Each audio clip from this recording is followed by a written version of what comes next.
Bienvenue sur DCA Watch. On entend dire de partout que l'immobilier va s'effondrer et que les SCPI vont fermer boutique.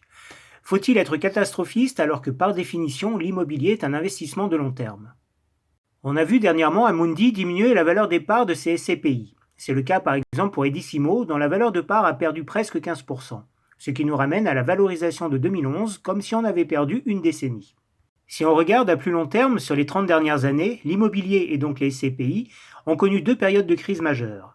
Dans les années 90 pendant 4-5 ans et pendant la crise des subprimes en 2008, où les valeurs de parts ont baissé comme elles commencent à le faire aujourd'hui. Et toutes les sources, bien sûr, sont en description. Par contre, on remarque aussi que le rendement est resté stable durant cette période, même s'il affiche une légère baisse tendancielle sur 30 ans. On pourrait alors facilement imaginer que les gestionnaires de SCPI vont tout faire pour préserver des rendements élevés afin de garder leurs associés existants et d'attirer de nouveaux souscripteurs, au détriment par contre de ceux qui voudraient vendre leur part. Et puis, il existe différents types de SCPI. Celles orientées dans les bureaux parisiens souffrent le plus en ce moment, alors que les SCPI diversifiés dans les commerces, la santé et répartis partout en Europe résistent encore bien. Or, sur 30 ans, et donc en incluant la crise des années 90, on s'aperçoit que le SCPI et les obligations offrent un rendement proche entre 5 et 7% par an. L'or est dans le même ordre de grandeur, même s'il subit une volatilité 2 fois supérieure. Et certes, les actions sont l'actif avec la meilleure performance sur le long terme, mais avec une volatilité 3 fois plus forte. On voit également que les foncières, c'est-à-dire les actions cotées du secteur immobilier, comme Nexity ou Klépierre par exemple, affichent la même volatilité que le CAC 40. Comme si le marché ne tenait pas compte de leur spécificité en termes d'actifs immobiliers. À titre personnel, j'ai un horizon de placement de plus de 20 ans, je vais donc garder mes SCPI pour le long terme.